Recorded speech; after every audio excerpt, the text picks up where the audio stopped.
Hello, UU family. I'm going to sing a song with you called Shine on Me. It's an amazing spiritual that anybody can sing.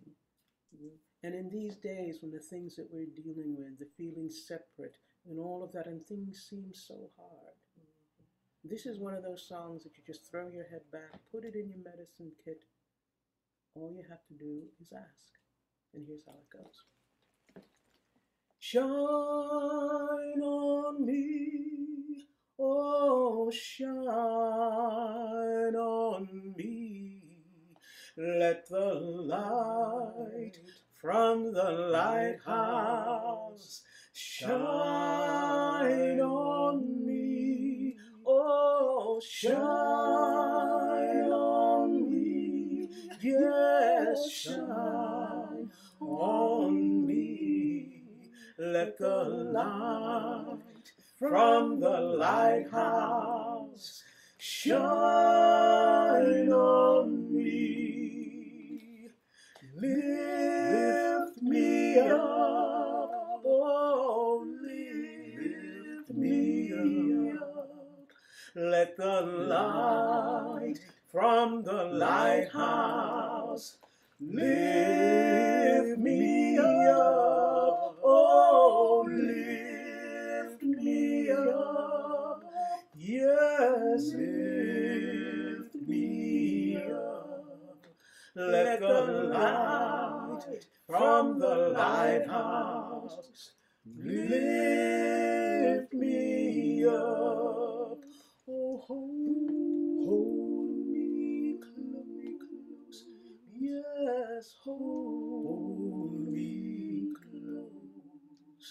Let the light from the lighthouse hold me close, yes, hold me close, oh, hold me close. Let the light from the lighthouse, please, hold me close. Oh, shine on me, yes, shine on me. Let the light from the lighthouse shine on me, oh, shine on me, yes, shine on me. Let the light from the lighthouse shine on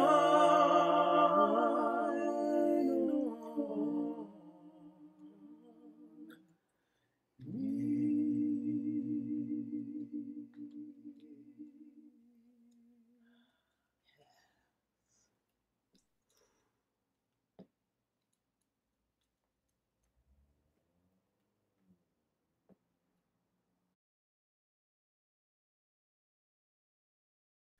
Good morning. I'm Johnny Rodriguez, as most of you know, and I'm going to be leading the service this morning. I wanted to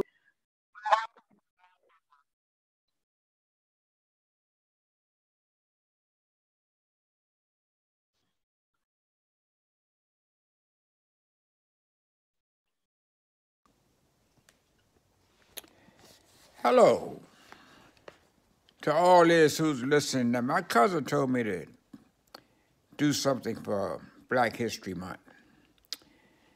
And I'm sitting here thinking about it as a 84, soon to be 85-year-old man growing up in the South.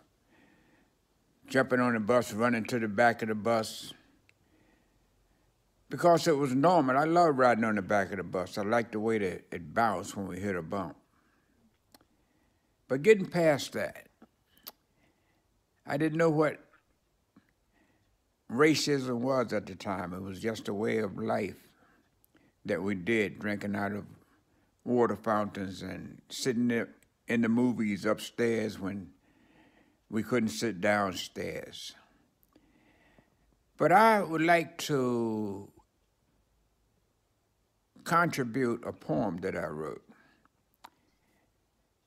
almost 20-some years ago now. Black History Month. What is Black History Month? Where did that name come from? Did it come from a close friend walking by the beat of another drum? I find it hurting to believe that our heritage is put so blunt, taking all our ancestors' years and crowding them into 1 month. Another form of tokenism to silence our hurting cry. But rest assured, my denying foe, will haunt you as each day goes by. Not 1 month throughout the year, no, 1 year out of 10, but for eons and centuries, and start all over again. When I look across the fields today and see images of my kin, it reminds me where I am today and where I might have been. The red-hot sun at noonday time showed mercy on no man, but the silent prayers up to God gave them the strength to stand. Let's glance back to Booker T, Rosa Parks and Martin Luther King, Mahalia Jackson with her golden voice and the spiritual songs she could sing, Sojourner Truth, Harriet Tubman, just to name a few, Frederick Douglass, Thurgood Marshall. I know those names ring true. We can say they make a difference in our lives as we live today, but it was the pioneers before them that let them see the way. Jackie Robinson, Jesse Jackson, yesteryear and of today, one learned how to play ball and one learned how to pray. Today we have sports stars making $1 million or more, and it all was made possible by Jackie, who did endure. And Jesse Jackson shouts aloud, when you hear his voice ring, you somehow get that feeling he got inspired by M.L. King. And yes, sometimes it's sad to see of the progress we have made, where riches and prosperity has led some to their grave. We've seen the rainy, cloudy days, and our eyes with water spill. When we look back on that day when they murdered Emmett Till, when water fountains said, do not drink, toilets we could not use, and the first thrown in jail when we displayed a short fuse. Now those exact days are gone, but memories won't fade away, and a different generation speaks and has different things to say. No more do black folks stand alone or run away and hide. The fight has grown in multitudes with white folks on our side. And that's saying something. You know, that is really saying something. It causes me to pause when I read that, because that's something I thought I would never see in my lifetime. We have aroused the Indian nations and our countries around the world. that the fight isn't just for us, but for every boy and girl. We shall always have opposition from Satan's powerful stand, but be assured we will not fall as long as we all hold hands. So much for Black History Month, which seemed so short and bleak that made us ought to be glad it wasn't just Black History Week. For when people of all races join hands in victory, that's when everyone will realize it's the way God meant it to be. I contribute this to your collection, Tricia, and hope it can be read and understood from someone who has came this far, that I never thought I would be this far.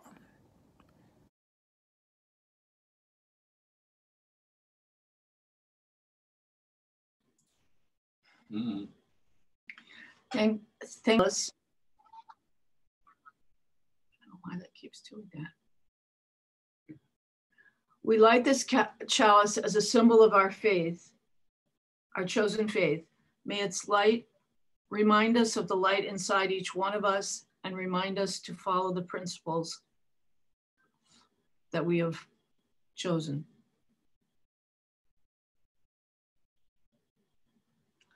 Please stay muted, but please join us in saying our covenant. Love is the spirit of this congregation, and service is its prayer. This is our great covenant, to dwell together in peace, to seek the truth in love, and to help one another. Now we come to a sacred time.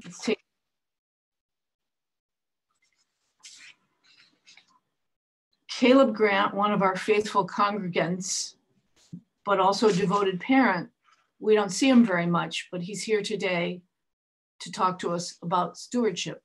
Take it away, Caleb.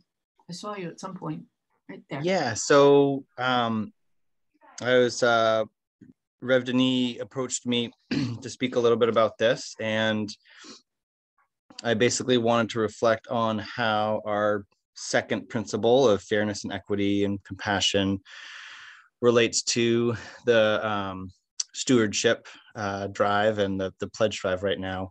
In a nutshell, as we're in the financial pledge season, Rev Denis reached out to me to talk on this because he knows that we don't give that much compared to a lot of other people. We give just as much as we can, but it's not a huge amount in terms of the financial piece. But that he just wanted me to reflect on how much all of us can give outside of the financial aspect of our lives.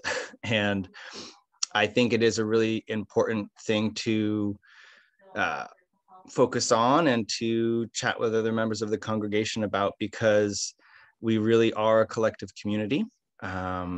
We exist because we all support one another. And in terms of the second principle and equity,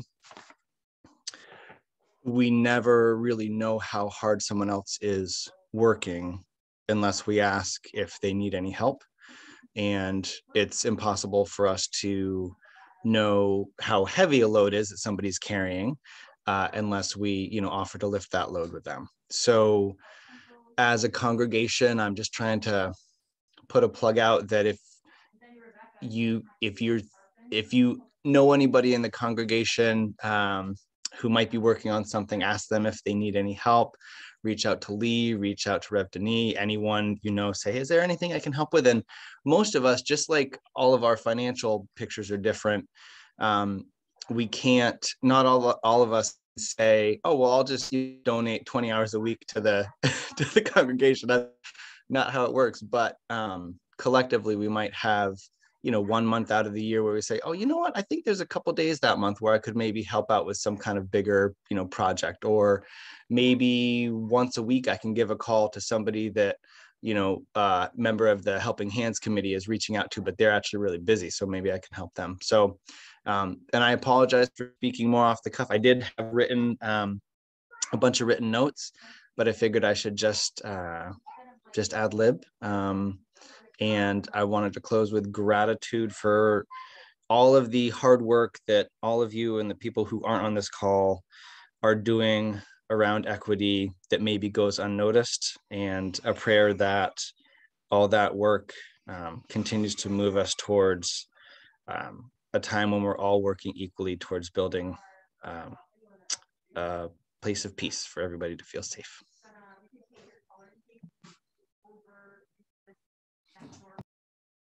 Thanks, Caleb. I'm going to do a brief introduction for the story sermon that we have today. I chose it because I have heard it and felt that it had lots of important messages. Dr. Gcina Mhlophe is an author, poet, playwright, director, performer, and storyteller. Influenced by her grandmother's tales, she has taken her writings and her performances all over the world. She collaborated with Ladysmith Black Mambazo on a children's CD and on a performance piece called Africa at the Opera. In April 2012, she was awarded her 5th honorary doctorate by the University of Johannesburg. In January 2020, Gcina visited UUCSC with her daughter, Kwesi Becker. They both told stories and sang traditional South African songs at Music and More at Lily Pads on Saturday night.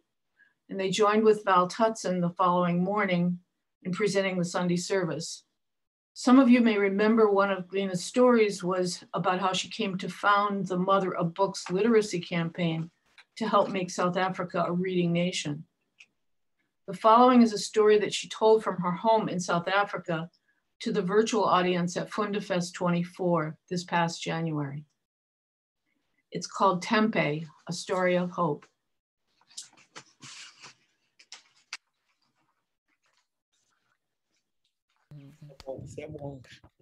Sanibonani, sanibonani, siyanibingelela zihlobo zethu, sanibonani, sanibonani, siyanibingelela zihlobo zethu, singena ngomoya, umoya wothando, sigcwele intokomalo ezinhlizweni zethu, singena ngomoya, umoya wothando, sigcwele intokomalo ezinhlizweni zethu, sanibonani, sanibonani, siyanibingelela zihlobo zethu, sanibonani, sanibonani, siyanibingelela zihlobo zethu.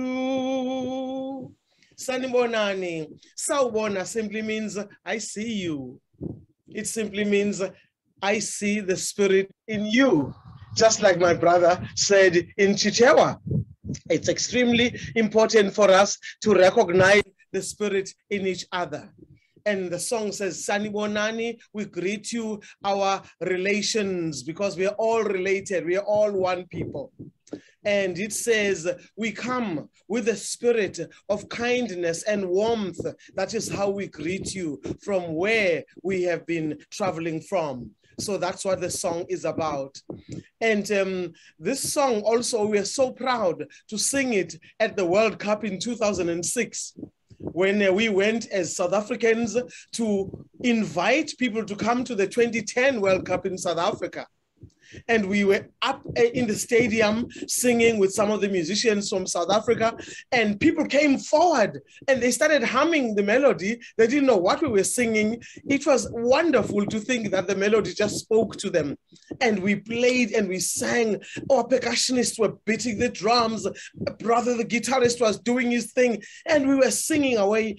it's amazing how the creative arts have got a way of unifying people from different cultures, from different backgrounds. Language doesn't matter anymore. And so I'm grateful to be on this platform. I thank you, Rhode Island Black Storytellers. I'm so grateful to Funda Fest for inviting me. It is an amazing festival that I've enjoyed over the years. Whether I'm in Rhode Island or I'm in South Africa, I'm always fascinated about what's going on at Funda Fest. Funda means to read, it means to learn, it means to grow. We say umuntu ufunda aze afe. A person learns until they die.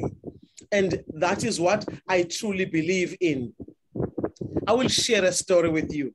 It is an old story. And this story is about a boy called Tempe. Tempe means hope.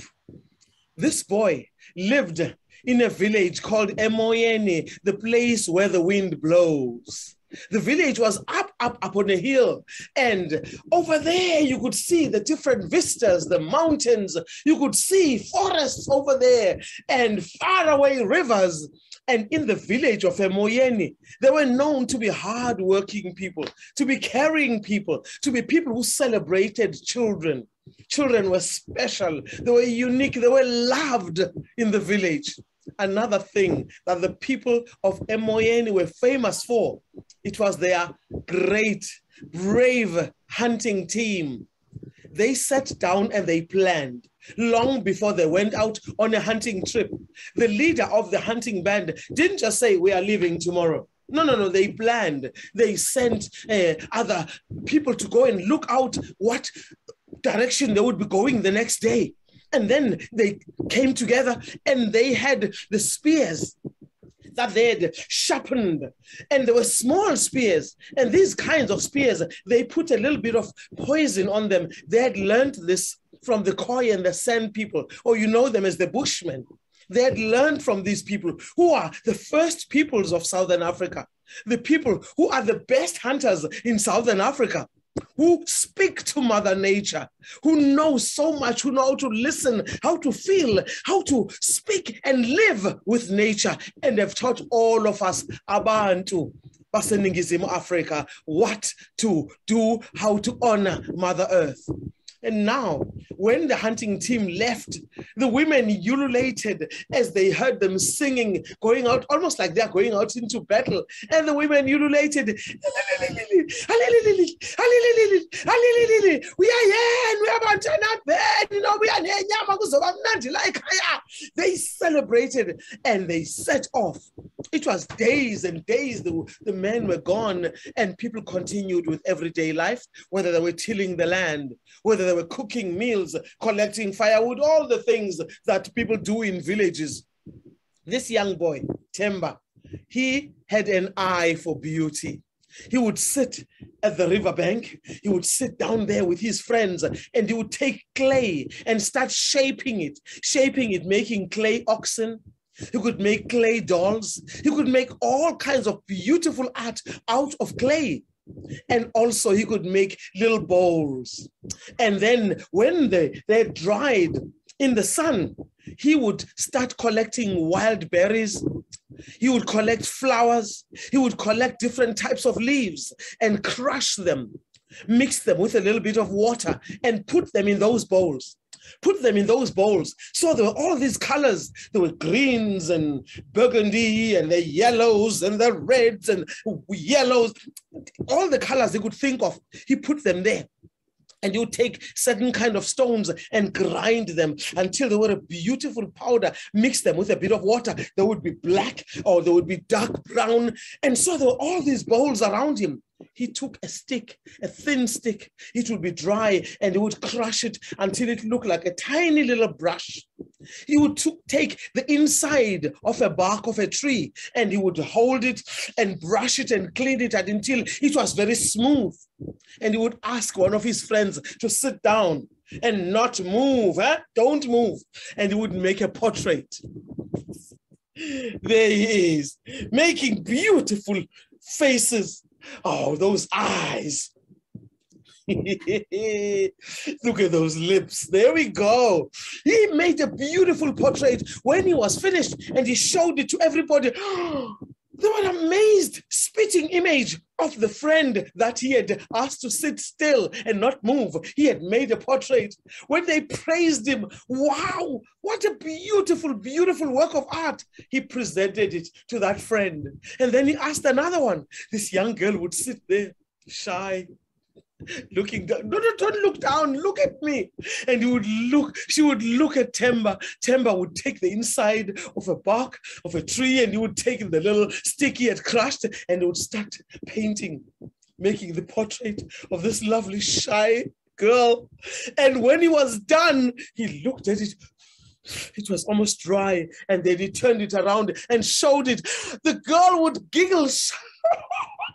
So shy, couldn't believe it was herself in there. And then he would present it to her. He loved doing that. Old and young, people said he had a special gift for drawing. They could not believe that one so young could do such amazing work. But you know what? Tempe thought the work he was doing was in the meantime. In the meantime, until he was ready to be the bravest hunter the village of Emoyeni had ever seen. He was hoping that next year, maybe, he would be taller and stronger, and the leader of the hunting team would go see his father and request that he allow Tempe to travel with the brave hunting team of Emoyeni village, the place where the wind blows. The following year, Tempe was 12, maybe 13. He was short and small. He didn't like it one bit. He thought it's a matter of time. Maybe the following year, he would grow and be bigger and taller, and the leader of the hunting team would see that he was ready, he was fit to go and join the hunting team. But by the time he was 14 or 15, he was still short and small. And he did not like it one bit. And when he talked to other boys about joining the hunting team, they laughed at him. What kind of hunter are you going to be? You are so short and so small, honestly. You can't be a hunter. We need brave men to be hunters. And you must just continue doing your drawings, whatever it is that you do. You can even go and play with girls if you want. They laughed at him. They made him feel so bad. He tried not to be too upset. He waited for the following year. He was sure that by next year, when he was 16 years old, he would be tall and strong. And time passed, and when the hunting team came back, they sang, oh him, elele, oh him. They sang songs, and they came back with meat. Mothers came out, and they met them. Children ran, my father, ubaba, malume. Oh, they came rushing, meeting the hunting team. And then they would sit down, and they would roast the meat. And they would eat the roasted meat, and the other meat would be cooked in stews. Oh my goodness, what a wonderful time. And the leader of the hunting team sat back and allowed the other hunters to start telling stories about how it was, about the forests they had been to, or the rivers they had crossed, all the things that had happened in the many days they were away. And the people listened. People were awed. The meat was good. The food was wonderful. But one of the best things about sitting around the fire, listening to the hunters, was the stories they told. In the eyes of their minds, they traveled with them to those faraway places. But nobody listened as hard as Tempe listened, because they thought, next year, I'll be there. I'll be the best hunter they've ever seen. I'll do everything the leader wants me to do. And by the time I'm out there, I will be collecting all these stories, all these images. I'll come back and share them with everybody. But the following year, you know it already. He was still short and small. The other boys teased him again. He went and sat with his cousins. What's going on? What is wrong with me? They said, Tempe, there's nothing wrong with you. Not everybody's tall. Not everybody's big and strong. But I want to be big. I want to be strong. I want to be the bravest hunter this village has ever seen. He was so upset one afternoon. He went and sat with his father. Baba, what is wrong with me? Why am I not growing? I want to be big and strong. I want to be respected in this village. His father said, Tempe, am I tall? No, Baba. Am I big and strong? No, Baba. Am I the best hunter you have ever seen? No, Baba. I still want to believe. I still want to believe that you love and respect me. Am I right? Yes, Baba. I love and respect you, but I just want to be the best hunter. This village, he grumbled and walked out of the house. He went down the hill and went up to another hill over there, and he sat by himself, feeling so sorry for himself. And as he sat up there, it was almost late afternoon. And at that time of day, we call that time the time of the beautiful people, Selibantu Bahle, because the sun throws a golden light all over the land. Even the waters at the river are almost gold. It's like liquid gold flowing in the river. The swaying grass looks golden. And people's faces, even I am good looking at that hour, believe it or not. And everybody just looks good. That's why we say the time of the beautiful people. And Tempe noticed all of that because he had an eye for beauty. He even forgot that he was worried about not being tall and strong, not being the bravest hunter of Emoyeni village, when he suddenly saw the most beautiful sunset ever. Oh, this is amazing. He couldn't open his eyes wide enough. The purples and the greens and the rusts and the grays, the colors of the sunset were unbelievable that evening. And as he was still staring at all of this, mesmerized, he saw a big cloud coming lower and lower from the sky towards him. Hey, what is going on? He rubbed his eyes. I don't understand. Why is it coming so close? He noticed on the cloud was an old man, white hair, white beard, and next to him was a beautiful young girl. And they were coming towards him. He held onto the grass, he leaned back, and he hoped that they were going to go right on past him and go wherever they were going. But they did not go past. They stood in front of him on that cloud, and they smiled at him. And as they smiled at him, the girl smiled like she knew him. The old man said, Tempe, he knows my name. Tempe, you have a gift. You are special. You are unique. Please accept being different. It is wonderful being different. You have a gift. You must use it because you are the hope of your people. And then he reached down and brought out an animal skin. It had been tanned. It had been worked on. It was smooth as velvet. And he handed it over to Tempe and said, take this. And Tempe reached up and accepted the skin.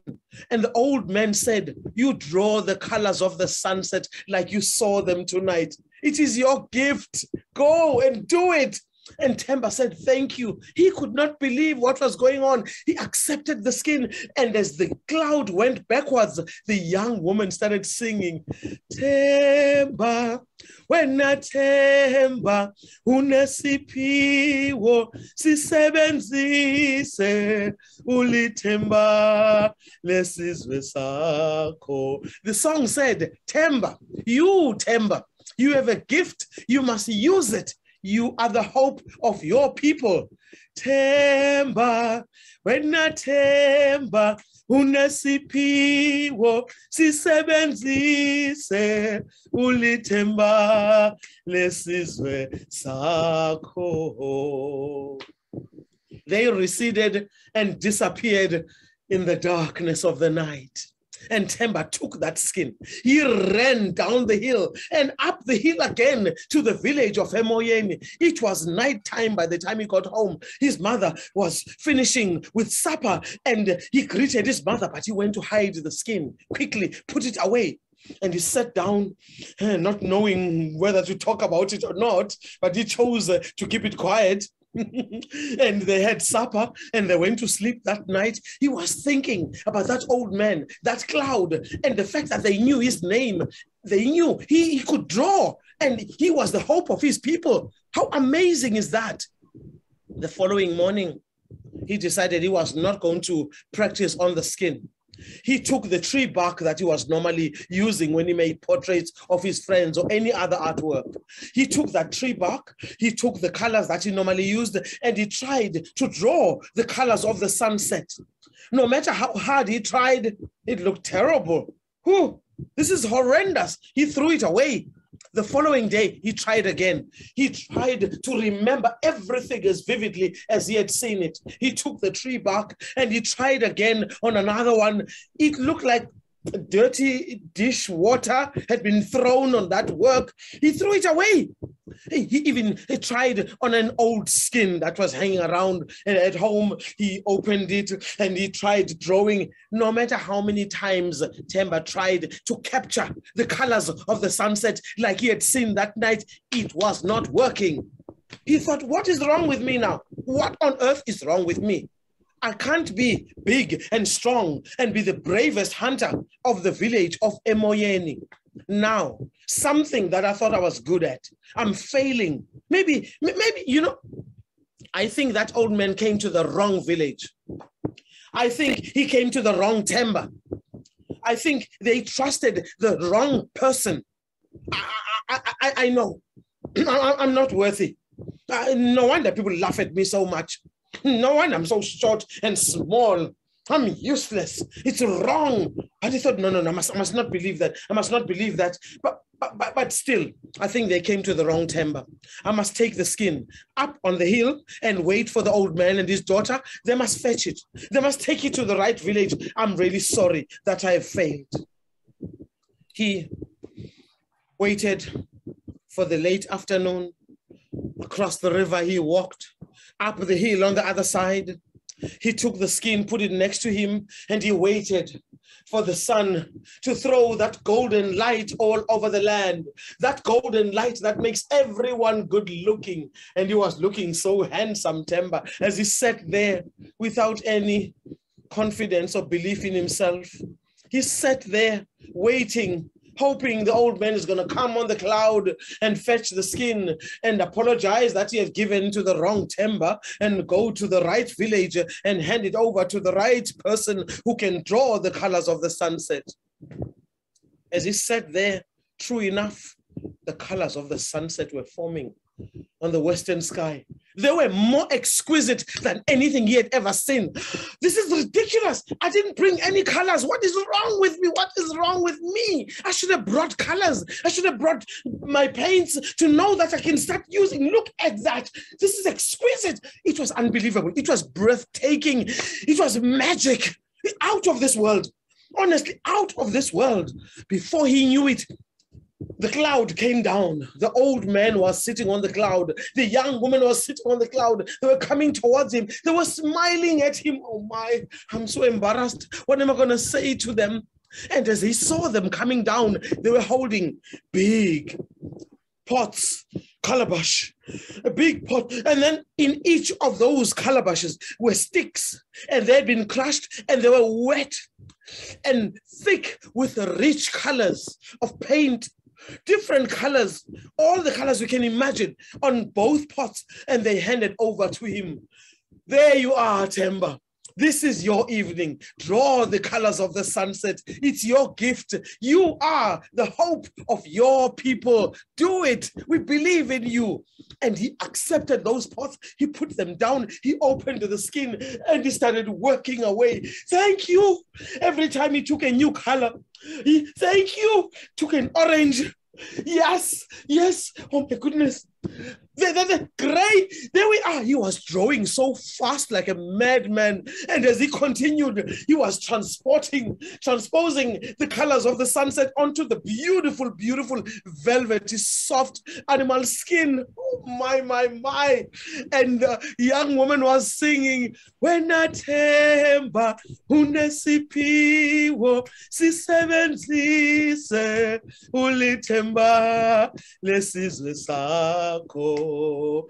Temba, wena Temba, unesipiwo, sisebenzise, ulitemba, lesizwe sakho. They receded and disappeared with the falling night. Well, Temba held that skin like treasure. He ran down the hill. It was dark. He could only cross the river because he was a resident of that place. He knew where to cross. He went up the hill. By the time he got home, he tried to show his mother, Mama, look what I have done. His mother said, my son, it's nighttime. I cannot see. Put it away. I'll look in the morning. Okay, my father has got better eyesight. Baba, please look what I have done. His father said, my son, wait for the morning. When the sun rises, I will look at your work. He was so frustrated. Grown-ups, you just never know with them. Put it away safely. He went to sleep, but he couldn't fall asleep because he was so happy. His heart was beating so fast. He was hearing the voice of that young woman singing to him. He's the hope of his people. Temba, he must use his skill. He was just hearing that song over and over, smiling nonstop until finally he felt like he was being rocked like a little baby, like that was his lullaby, until he fell asleep. When he finally fell asleep, he dreamt of how the people were going to see his work in the morning. When he finally woke up, even before the cocks crowed, he jumped and shook his mother. Mama, wake up. Haibo, father, wake up. And as the sun was rising, he lifted up the skin and showed it to his mother. Haibo, beautiful, my son, this is amazing. She showed it to the father, and the mother ran outside and started shouting, calling other women in the village. Come, don't say I never tell you when wonderful things happen in my household. Come, neighbor, come. Mam Kize, come. Bantu, Matamini Sondela. She was just calling all the neighbors. Don't say I didn't tell you, come and see. Women were rushing over, not knowing what happened so early in the morning. And the father, as soon as he saw it, my son, what magic is this? He called his friends. Men were rushing to Temba's home. Older people were thinking, I wonder, did somebody die? What is this? What's going on? Why is everybody rushing to that house? The elders were worried, but they walked slowly towards Temba's house. More people were gathering, and older people, what is this? It's like somebody took a huge hot knife and cut the evening sky and put it on this beautiful skin and handed over to this young man. Temba, you did this. You are amazing. You are gifted. They praised him and praised him. At this point, somebody had fetched the chief of the village. He came and they showed him where to sit. He sat down. They showed him the work Temba had done and he praised him. But then he said, now make a portrait of me. And Temba had to forget about praises and what he had to get to work. He started making a beautiful portrait of the old man. He took the colors and he painted. Everybody was so impressed with the painting of the old man. Another one came, another elders, even another old grandmother came. Ow, just because I'm old and toothless, you don't want to make a portrait of me. I was good looking in my day. I used to be so beautiful. Come on, make a portrait of me as well. She sat there smiling toothlessly. Temba did a beautiful portrait of her. When he was done, more people were coming, and then the sound of the hunting team singing, coming back to the village. They were told things are happening at Temba's house. They went to Temba's home. Everybody was gathered there. A big fire was lit and they were roasting the meat. They said, what's going on? What has this Temba done now? they were told about Tempe, who wanted to be the best hunter in the village. He was now the best painter in the village. They told him the stories of where they had been. They told him in detail. And the chief said, bring old skins, let him start drawing the stories of our people. And he was making interpretations, illustrating the stories as the hunters were telling. And the old men and old women of the village were sitting at Tempe's house day in and day out, telling him the stories, history telling, the history of their people, how they ended up living at Emoyeni village. Where had they come from in the first place? How did they learn so much from the first peoples? The Bushmen, the amazing, brave, talented, wise people of the South. He made painting after painting after painting. The chief started calling people who were builders. Start building. We need a huge rendezvous, a big round hut. And that's what Tempe did. He was drawing and drawing and drawing, and the builders were making a big, big round hut, and then they put the thatch roof. When they were done, they took all the artwork that Tempe had made and they nailed it onto the walls. History was coming alive on the walls in this massive round hut. The chief of the village was smiling nonstop. He was the epitome of happiness. The elders were looking at each other. They were looking at Tempe like he was a miracle person who had come from another planet. Everybody praised him so much. Hey, even those who used to laugh at him, they said, please, Tempe, can you show me how you do this drawing? Little children, boys and girls, when I grow up, I'm going to be like Tempe. Of course, you know, he got married, he had children, and he taught everyone who wanted to learn how to draw. He never grew to be tall or strong and become a hunter. He became tall and strong on the ladder of his achievements. And as he stood tall like that, the stories of his people lived on. And our elders heard those stories. They told them to us. And now, look at me. Here I am sharing them with you. Tostosi Iapela. That's where I rest my story. Let's celebrate the stories of our people, because a story repeated is a story remembered. Yeah.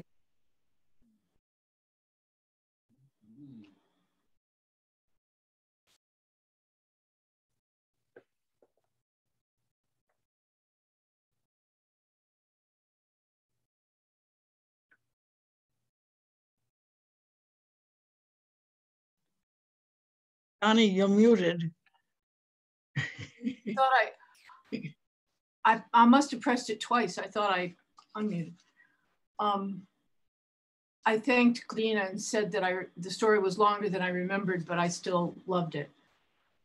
I wanted to introduce you to Bill Withers.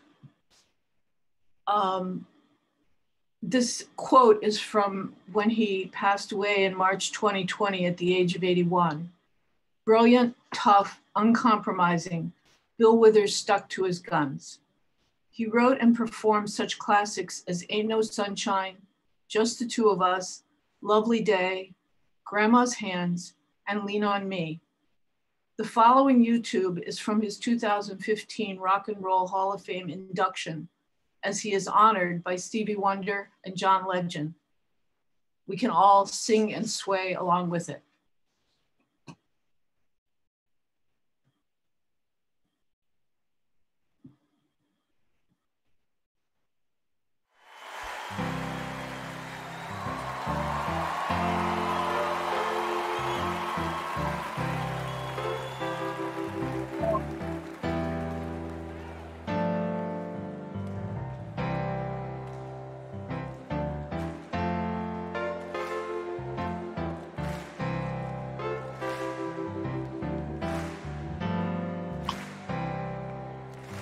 Sometimes in our lives, we all have pain, we all have sorrows,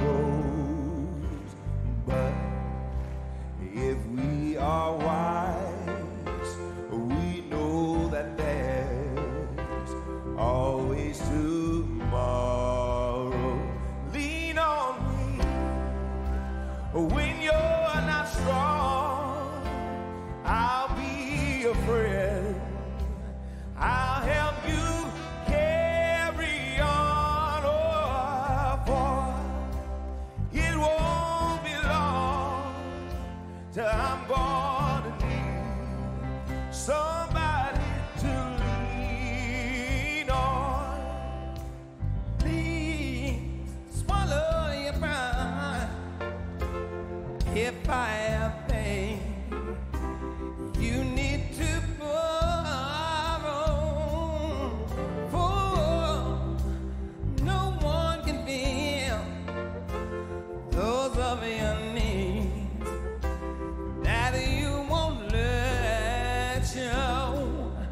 You just call on me, brother, when you need a hand.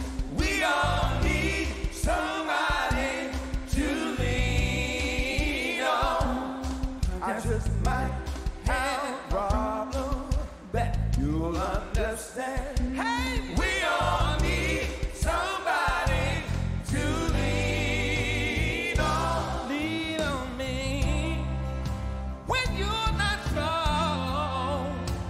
I'll be your friend. I'll help you carry on. Oh, it won't be long.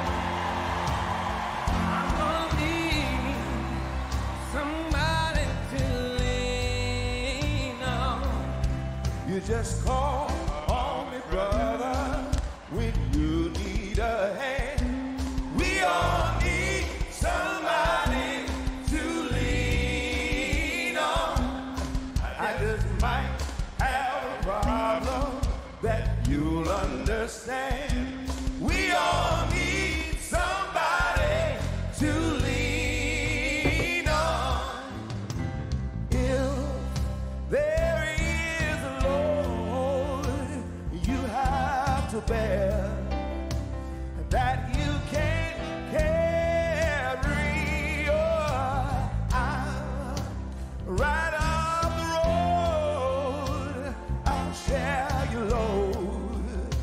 If you just call me, come on everybody, call me.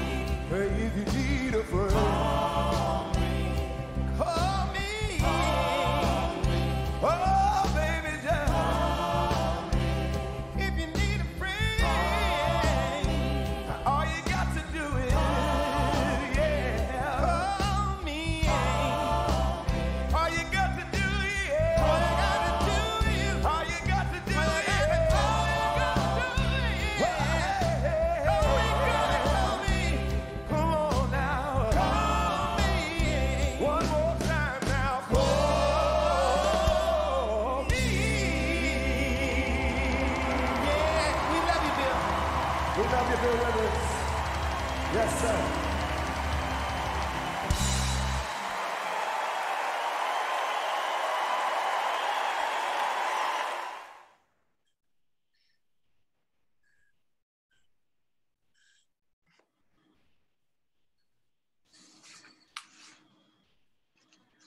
Our closing words are from a poet named Evie Shockley. Evie Shockley is a widely published, much awarded poet out of Nashville, with an ear to Southern speech and rhythms, but a determination to challenge the way poetry works. I was reintroduced to her on PBS 2 weeks ago. Here's one of her poems about a Sunday morning. I hope I do it justice.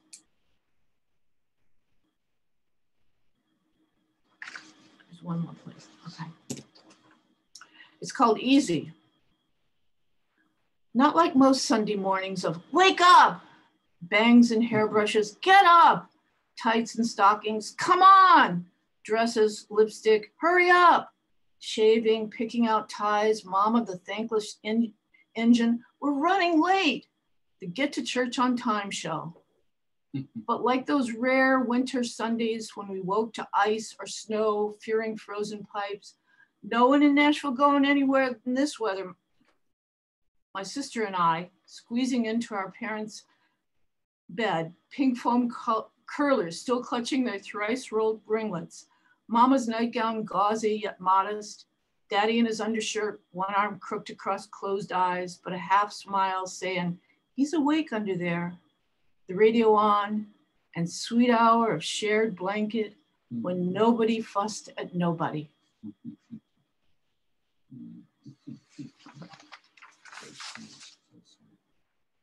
Please join me, although muted, in extinguishing our chalice. We extinguish the chalice, but not its light, that we take with us out into the world, sharing it with those we encounter on our journey. Please join Bill and me in our closing song, but please stay muted this time. Carry the flame of peace and love until we meet again. Carry the flame of peace and love until we meet again. Carry the flame of peace and love until we meet again. Thanks, everyone. Please stay on Zoom if you'd like to join our coffee hour and reflections on the service that we just enjoyed. Get my cleats. Wait, I got the ones on the back porch.